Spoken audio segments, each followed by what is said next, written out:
Bismillahirrahmanirrahim. Assalamualaikum warahmatullahi wabarakatuh. Alhamdulillahirabbil alamin.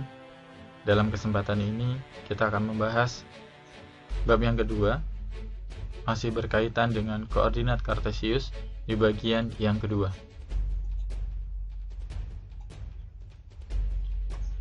Posisi garis terhadap sumbu X dan sumbu Y. Ketika kita membahas terkait kedudukan garis, maka ada 3 kedudukan garis terhadap sumbu X dan sumbu Y. Yang pertama yaitu garis yang sejajar dengan sumbu X atau sumbu Y. Yang kedua, garis yang tegak lurus dengan sumbu X atau sumbu Y. Dan yang ketiga, garis yang memotong sumbu X atau sumbu Y. Jadi kedudukan garis ada 3, yaitu sejajar, kemudian tegak lurus, dan memotong.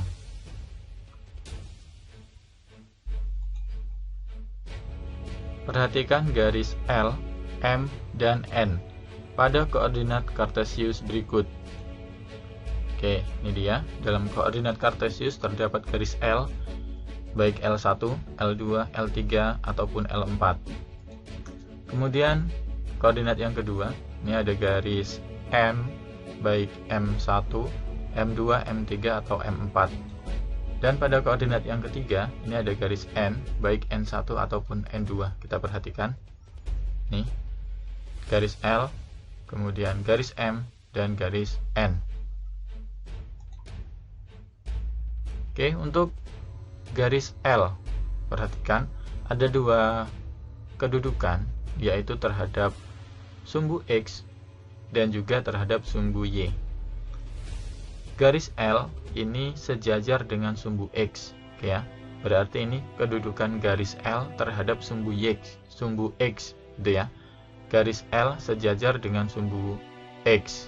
Nih, perhatikan, sumbu X mendatar, setiap garis L ini mendatar semuanya. Maka garis L sejajar dengan sumbu X. Kemudian jika kedudukannya terhadap sumbu Y, garis L kedudukannya terhadap sumbu Y, yaitu garis L tegak lurus dengan sumbu Y, gitu ya. Artinya ini saling berlawanan.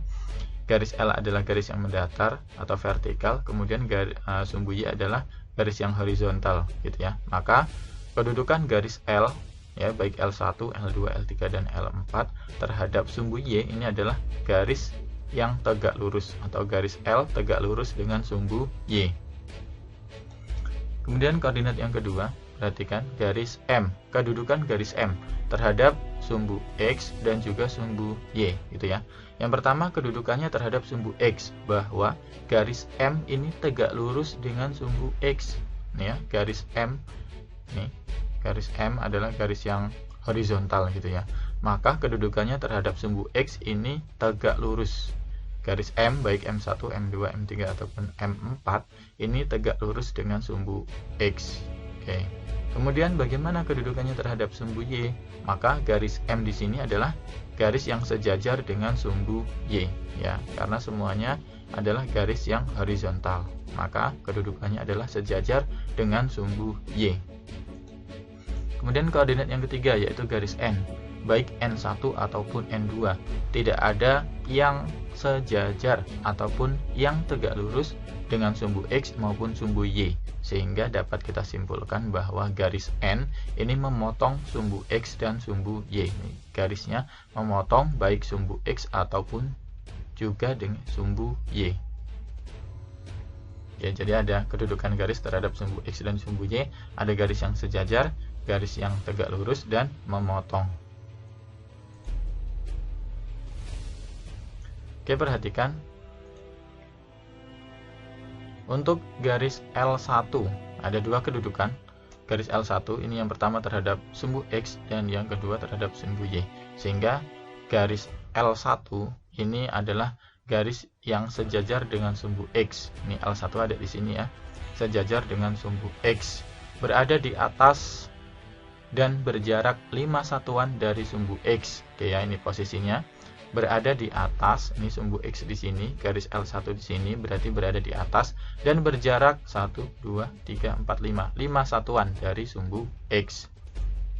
Kemudian garis L1 posisinya terhadap sumbu Y gitu ya. Maka garis L1 ini adalah garis yang tegak lurus dengan sumbu Y. Oke, posisinya berarti sama tetap ya, berada di atas dan berjarak 5 satuan dari sumbu X-nya. Kemudian garis L2, perhatikan garis L2 ada di sini.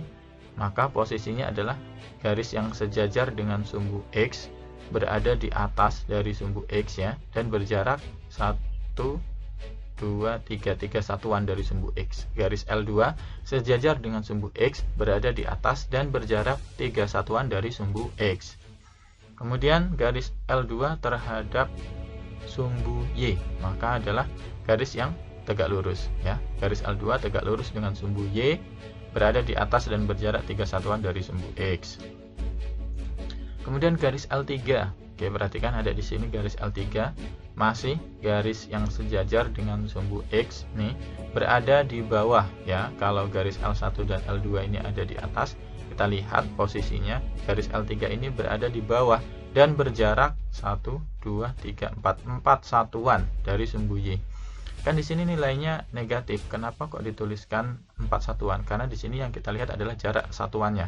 Jadi enggak masalah ya, baik itu nilainya negatif atau positif, yang kita hitung adalah persatuannya. Maka kalau 4 satuan ya 4 satuan, kalau 2 satuan ya 2 satuan, dan seterusnya.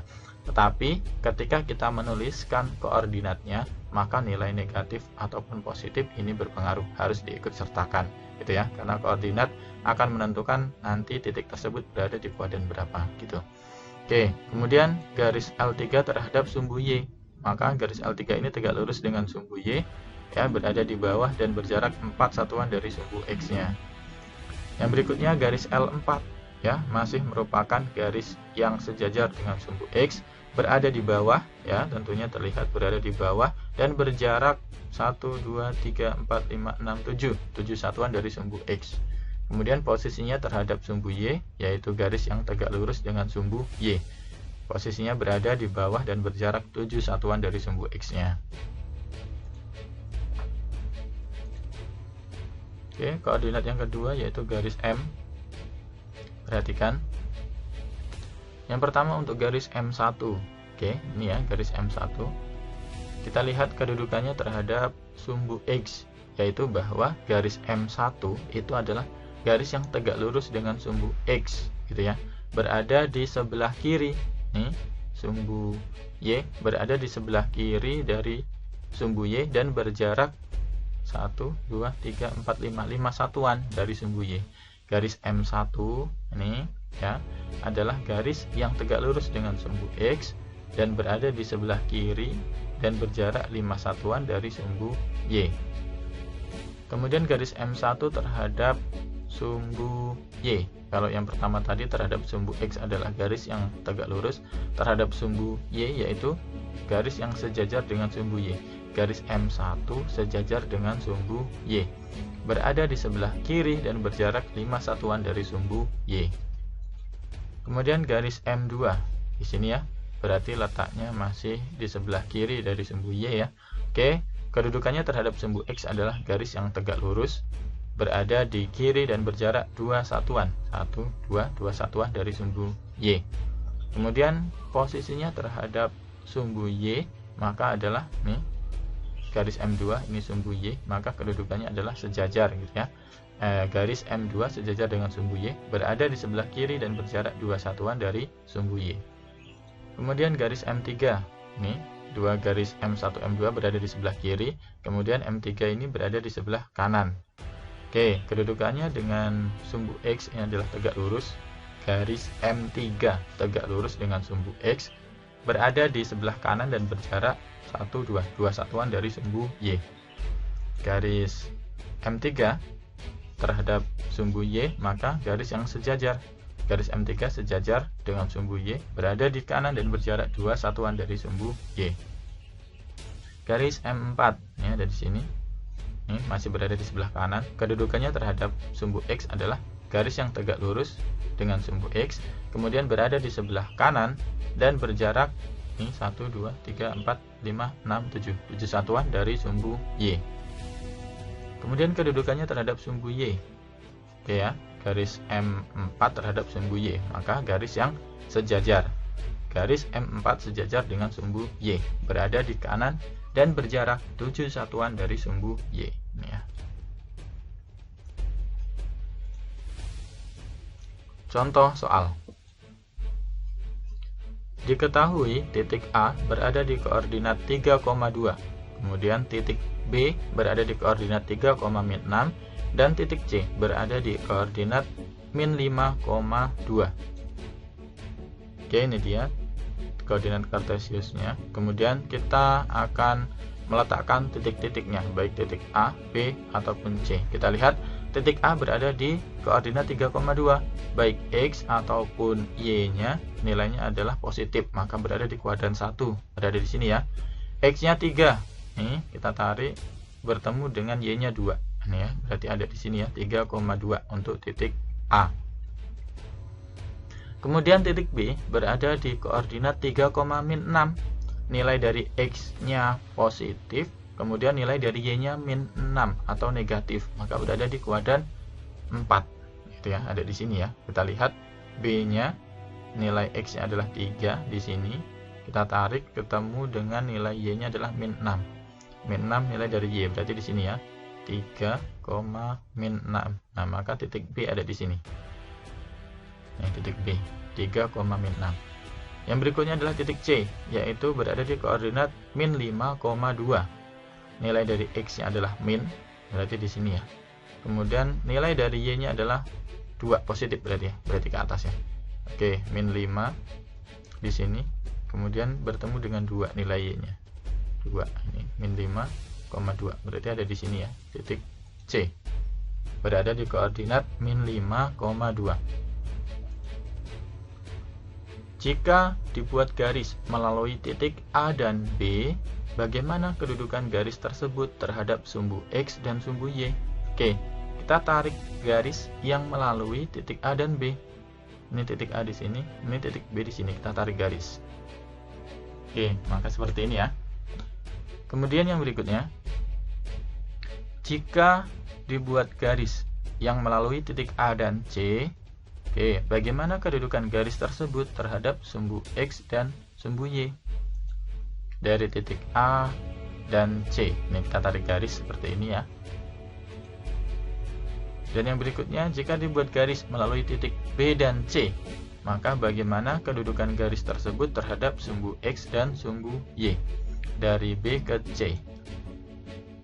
Oke, ini dia. Jadi kalau misalkan ketiga titik ini kita hubungkan, maka akan membentuk sebuah bangun segitiga.